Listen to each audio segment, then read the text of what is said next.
Good morning, everyone. I hope you all had a sensational weekend, and here we are. How quick do the weeks go? It's a little bit scary how our time flies, doesn't it? So, which we'll discuss a little bit more as we get into today's topic. So, Sigmund Freud, unexpressed emotions. Okay, we bury them, they will come forth in an uglier way later on. So last week we went through what we resist persists, and I guess you might think this. Good morning, Helen. Good morning, Agnes. This might sound like it's a little bit similar, but I think we're going to go into a slightly deeper dive here, because I'm really hoping that those of you that are following me and watching all the guides are starting to get a better idea of what we need to do to actually stop all this stress and anxiety and depression that can come into our lives. Yeah, because, good morning, Tara, once we gain control and we maybe have a better understanding of what we're doing to ourselves, because it's what we're doing to ourselves. When we gain that better understanding, then we can start to fix it. Because the problem is, especially as busy women, yeah, we always put ourselves last. We put ourselves last, and then we sit there at the end of the day going, you've done nothing for yourself. You've probably not even thought of yourself for the whole day. We really need to be so much more mindful. So let's get stuck into today's topic, which is unexpressed emotions will never die. They are buried alive, which they are, and then they will come forth in uglier ways. And what that means, what Sigmund Freud means by that is, when you keep burying them, you've got to remember, how many years have you been on the earth and how much stuff over that time have you buried? See, here's the thing, the body holds on for a certain period of time, and then at some point it goes, I can't hold on to all of what you have buried in me. I can't hold on anymore. So what comes forth in uglier ways? It could be stress, it could be anxiety, it could be depression, it could be then illnesses, it could be chronic pain. Persistent pain is actually one of the bigger ones, especially things like fibromyalgia.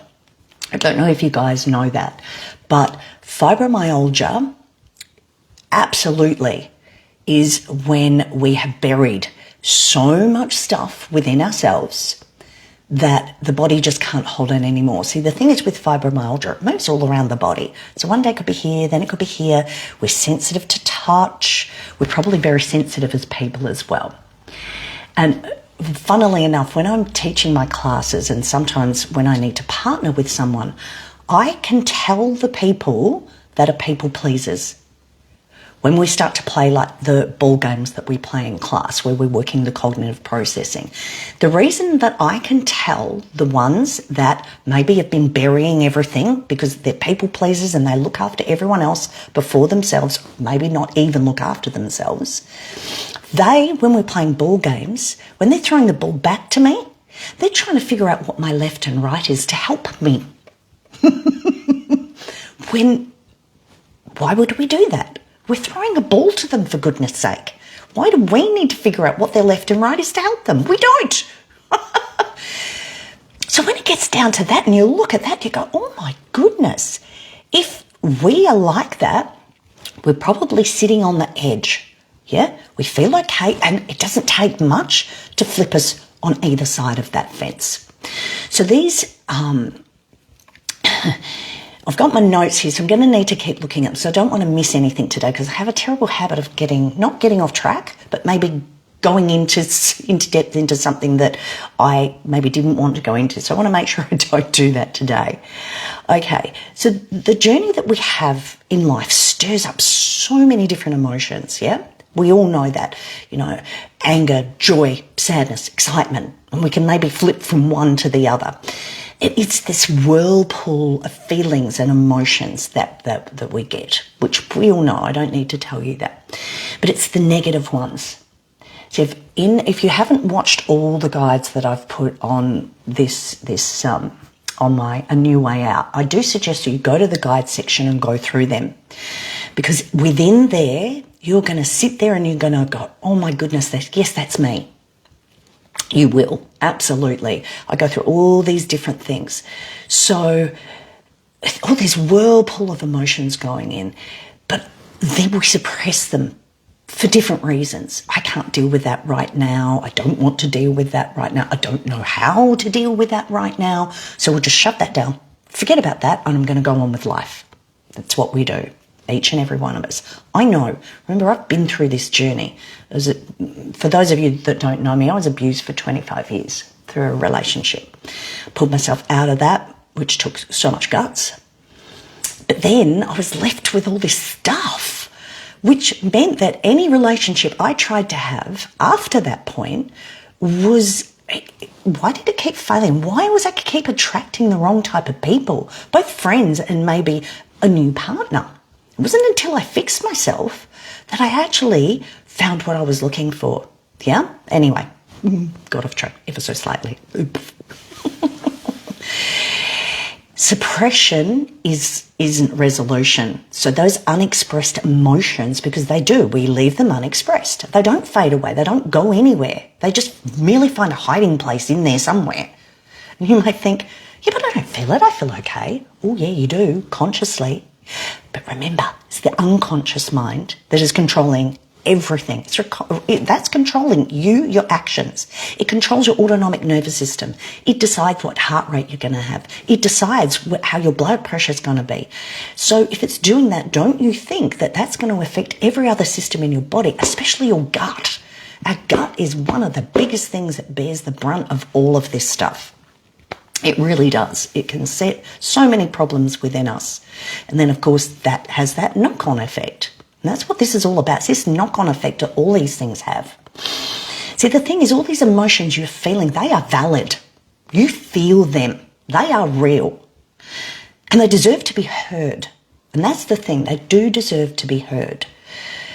But the problem is when you've buried them, if you're that type of person that, okay, so situations that have happened within your life, if you haven't dealt with them and you have suppressed them, every time your mind goes back to that event, every time your mind goes back to that event, you physiologically, every cell in your body relives that.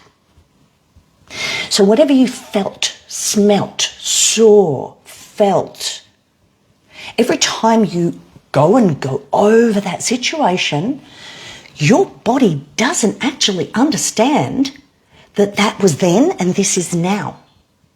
So all the things that your body produced at that time, the stress response, all of the stress hormones that you felt at that time, you will relive when you rethink it.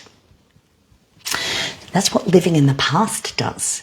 It can depress us when you're thinking about the negative things. Positive things, completely different. We're only talking about those negative emotions, yeah? And when you're living in the future, that's stress and anxiety. Because you're thinking, oh, what's going to happen there? And what are they going to say? And what are they going to do? And all of those types of things. All this thinking, and they did this back then, and what are they going to do here? And unless you learn to live in the now, and you learn to change the way your thought process is going on, you cannot fix yourself. It is not physically possible. Our bodies and brains just don't work that way. But we feel, I've got this, I can do this, a little bit of positive thought, and I'll be okay. No, I tried that. It doesn't work. No matter how much positive thinking I did, I was still kept going back and thinking about the things that had happened to me in the past. Going, how could he do that to me? And every time I went back and thought about those things, I didn't know that I was physiologically, every cell in my body was reliving that. Can you imagine what that does to your body over time? It starts to break it down. It really does. And sometimes something can happen in our 20s and you won't feel the physical health repercussion of that until you're in your 60s and 70s. Can you see how this can go on for so long? Good morning, Tracy. So these things can go on for so long because you carry them in little bags. You stuff them in your backpack, you put it on your back, and off you walk with all this crap in it. I'm not saying that to fix it you have to relive it. No, we have to change the way the mind's going. So, for example, every time you catch yourself, it's about catching yourself in that moment because you're using old pathways. You're using really deep, entrenched pathways in your brain of thought. As soon as an event happens, all of these neurons come together that make that memory. They make that memory and it's stored. And unfortunately, negative ones are stored immediately, whereas positive ones take at least 30 minutes of thought for it to actually go in there. So think about that. Negative ones immediately go into that short and long-term memory, whereas the positive ones to go into the long-term memory, it actually takes at least 30 minutes of thinking, feeling that positiveness. Yeah, can we see now how that negative side can really overwhelm us over time, especially when you guys have had a lot going on? Yeah, if we walked in someone else's shoes, we probably wouldn't want to. We'd say, can I have my shoes back, please? Or if everybody we all put our problems in a big bucket and we wrote everything down and we all picked somebody else's out, you might read that and go, oh, hell, I'll have mine back. Because you don't know what other people are going through. We do not. We might think we do. Somebody might be snappy at us, but you don't know what's happening to them today. You don't know what happens behind closed doors. I think we all know that. Yeah. So reliving those old thought pathways are taking you back physiologically. And when we're living in that stress, you're actually living in survival. You're not thriving. You're just surviving. You're getting up every day and you're just surviving. And you can probably feel that within yourself as well, especially when you have a little bit of time to think, then where does it go? Do we go back there and relive all that stuff, making ourselves sick? You're making yourself sick. We are making ourselves sick. Okay. So the memory is the same as the event, and that's what we've got to remember. Memory is the same as the actual event. When you understand that, when you truly understand that reliving of the memory is the same as the event, you might think twice about going back there. So here's just a little bit of a tip. And I found this really worked. So every time you catch yourself, mind starts to go, so remember, it's like a holographic memory, isn't it? Because you get the visual as well. You can see it as well as feel it, smell it. You can almost sometimes even touch it. It's that strong. And this could be from years ago. So every time you do that, catch it in the moment and say to yourself, change. Say it out loud every time you catch yourself. Actually say, change. You need something to spark the mind to stop going down that same pathway. Because as soon as you stop using that pathway, all the trees and all the bushes will overtake that pathway. Think about it as a bush track. When you don't use that, what happens? Nature starts to take over and clean it all back up again and put it back to the way it was.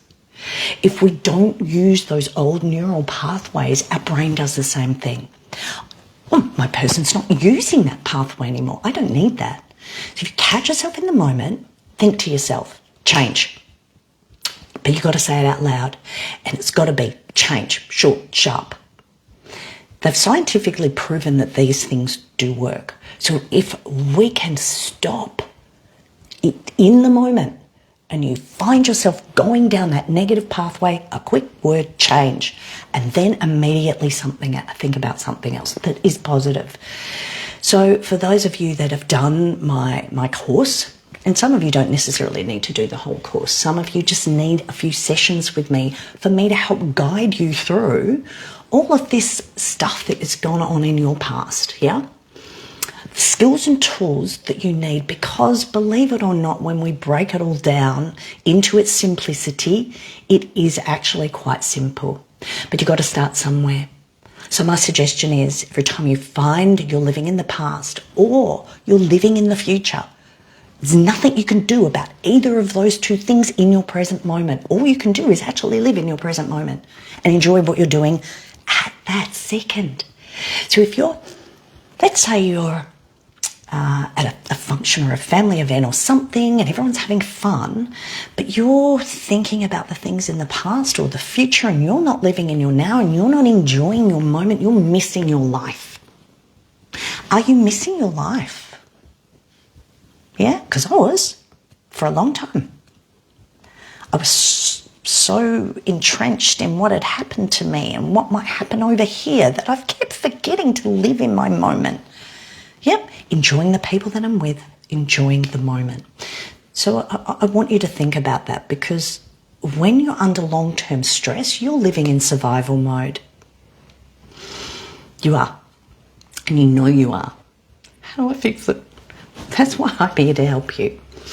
Anyway, it won't be until a little bit later on this afternoon that I pop this on properly. It will certainly be there for you to watch on replay. So please hashtag replay. We're going to do something a little bit different next week. I'm actually going to go through why we start to actually lose our physical and mental strength as we get older.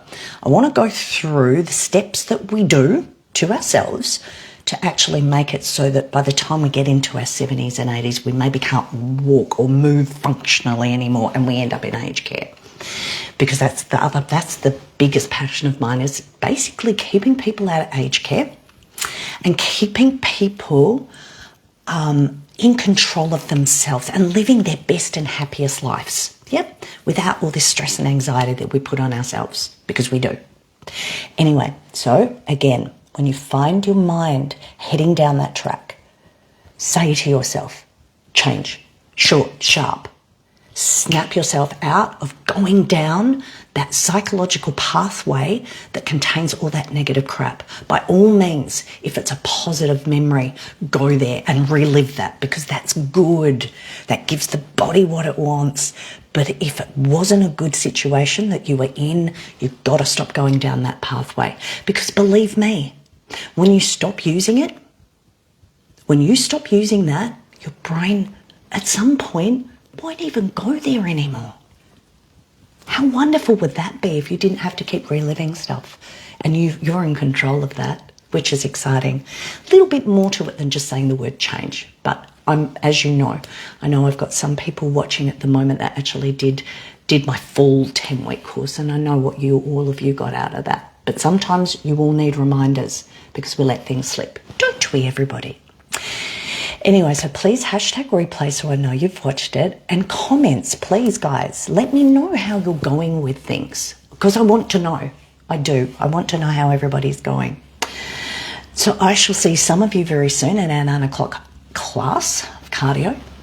So if you are in Perth, you can always contact me if you want to know where my classes are, and we can have some fun. So I'm a movement specialist, and also I help people with chronic pain, stress, anxiety and depression. So you can reach out to me. 15-minute conversation is there for you if you'd like it. Once I get home later on this afternoon, I'll pop the link in there so you can make an appointment with me if you'd like to. So yours in love and light, and I shall see you 7 o'clock next week, and we will go through more movement things. Why does the body start to break down as we get older? Why do we get to the point where we don't move properly anymore? That way you can future-proof yourself on that as well. Anyway, I see you later. Have fun, everybody. Love you. Bye.